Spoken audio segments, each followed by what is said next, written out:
Hello मेरे प्यारे नन्हे दोस्तों। आज हम सिंहासन बत्तीसी के 30वीं पुतली धर्मवती पुतली की कहानी सुनेंगे। तो ये कहानी शुरू करते हैं। एक बार राजा विक्रमादित्य दरबार में बैठे थे, दरबारियों से बातचीत कर रहे थे। बातचीत के क्रम में दरबारियों ने इस बात पर बहस छेड़ी कि मनुष्य जन्म से बड़ा होता है या कर्म से। बहस का अंत नहीं हो पा रहा था क्योंकि दरबारियों के दो गुट हो चुके थे। एक कहता था मनुष्य जन्म से बड़ा होता है क्योंकि मनुष्य का जन्म उसके पूर्व जन्मों का फल होता है।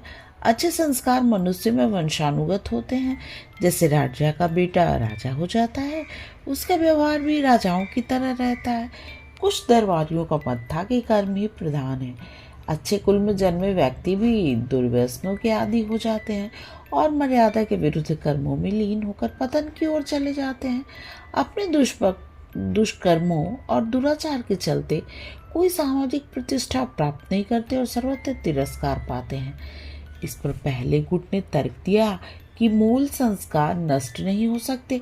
जैसे कमल का पौधा कीचड़ में रहकर भी अपने गुण नहीं खोता और चंदन के वृक्ष पर सर्पों का वास होने से भी चंदन अपनी सुगंध और शीतलता बरकरार रखता है, कभी भी विषैला नहीं होता। दोनों पक्ष अपने अपने कर्मों द्वारा अपने को सही सिद्ध करने की कोशिश करते रहे। कोई भी अपना विचार बदलने को राजी नहीं था। विक्रम चुपचाप उनकी बहस का मजा ले रहे थे।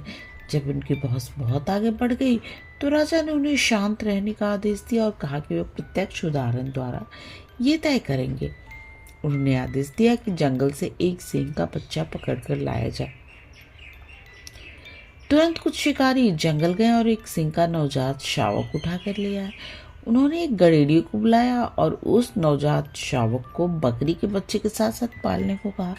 गड़ेड़िए की समझ में तो कुछ नहीं आया, लेकिन राजा का आदेश मानकर वो शावक को ले गया। शावक की परवरिश बकरी के बच्चे के साथ होने लगी। वो भी भूख मिटाने के लिए बकरियों का दूध पीने लगा। जब बकरी के बच्चे बड़े हुए तो घास और पत्तियां चढ़ने लगे। शावक भी पत्तियां बड़े चाव से खाता। कुछ और बड़ा होने पर दूध तो वो पीता रहा, मगर घास और पत्तियां चाहकर भी नहीं खा पाता। एक दिन जब विक्रम ने उसे शावक का हाल बताने के लिए बुलाया तो उसने उन्हें बताया कि शेर का बच्चा एकदम बकरियों की तरह व्यवहार करता है। उसने राजा से विनती की कि उसे शावक को मांस खिलाने की अनुमति दी जाए, क्योंकि शावक को अब घास और पत्तियां अच्छी नहीं लगती हैं। विक्रम ने साफ मना कर दिया और कहा कि सिर्फ दूध पर उसका पालन पोषण किया जाए। गड़ेड़िया उलझन में फंस गया। उसकी समझ में नहीं आया कि महाराज एक मांसभक्षी प्राणी को शाकाहारी बनाने पर क्यों तुले हुए हैं। वो घर लौट आया। शावक जो कि अब जवान होने लगा था, सारा दिन बकरियों के साथ रहता और दूध पीता। कभी कभी बहुत अधिक भूख लगने पर घास पत्तियां भी खा लेता। अन्य बकरियों की तरह वो शाम में उसे दरबों की तरफ हाँका जाता तो चुपचाप सर झुकाए बढ़ जाता तथा बंद होने पर कोई प्रतिरोध नहीं करता। एक दिन जब वो अन्य बकरियों के साथ चर रहा था तो पिंजरे में बंद एक सिंह को लाया गया। सिंह को देखते ही सारी बकरियां डरकर भागने लगी, तो वो भी उसके साथ दुम दबाकर भाग गया। उस दिन के बाद राजा ने गड़ेड़ियों को उसे स्वतंत्र रूप से रखने को कहा। भूख लगने पर उसने खरगोश का शिकार किया और अपनी भूख मिटाई। कुछ दिन स्वतंत्र रूप से रहने पर वो छोटे छोटे जानवरों को मारकर खाने लगा, लेकिन गड़ेड़िए के कहने पर पिंजड़े में शांतिपूर्वक बंद हो जाता। कुछ दिनों बाद उसका बकरियों की तरफ भीरू स्वभाव जाता रहा। एक दिन जब फिर से उसे शेर को उसके सामने लाया गया तो डर कर नहीं भागा। शेर की दहाड़ उसने सुनी तो पूरे स्वर से दहाड़ा। राजा अपने दरबारियों के साथ सब कुछ गौर से देख रहे थे। उन्होंने दरबारियों को कहा कि इंसान में मूल प्रवृत्तियां शेर के बच्चे की तरह ही जन्म से होती हैं। अक्सर अवसर पाकर वो प्रवृत्तियां स्वतः उजागर हो जाती हैं। जैसे ही इस शावक के साथ हुआ। बकरियों के साथ रहते हुए उसकी सींग वाली प्रवृत्ति छिप गई थी, मगर स्वतंत्र रूप से विचरण करने पर अपने आप प्रकट हो गई। उसे यह सब किसी ने नहीं सिखाया, लेकिन मनुष्य के सम्मान कर्म के अनुसार किया जाना चाहिए।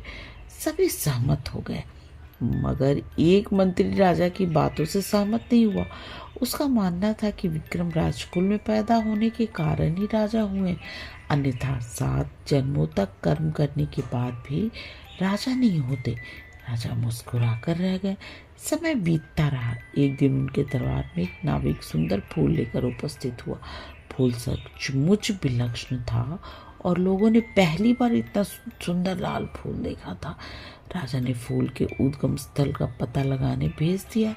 वे दोनों उस दिशा में नाव से बढ़ते गए जिधर से फूल बहकर आया था। नदी की धारा कहीं अत्यधिक संकरी और तीव्र हो जाती थी, कहीं चट्टान के ऊपर से बहती थी। काफी दुर्गम रास्ता था। बहते बहते नाव उस जगह पहुंची जहां किनारे पर एक अद्भुत दृश्य था। एक बड़े पेड़ पर एक योगी जंजीरों से जकड़ा उल्टा लटका हुआ था। जंजीरों की रगड़ से उसके शरीर पर कई गहरे घाव बन गए थे।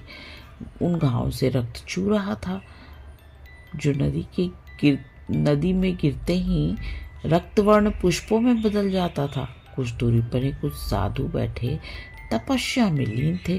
जब वे कुछ दूर और फूल लेकर दरबार से वापस लौटे तो मंत्री ने राजा को सब कुछ बताया।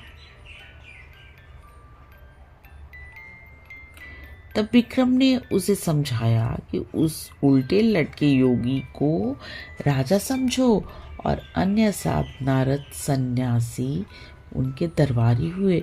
पूर्व जन्म का यह कर्म उन्हें राजा या दरबारी बनाता है। अब मंत्री को राजा की बात समझ में आ गई। उसने जान लिया कि पूर्व जन्म के कर्म के फल के रूप में ही किसी को राजगद्दी मिलती है।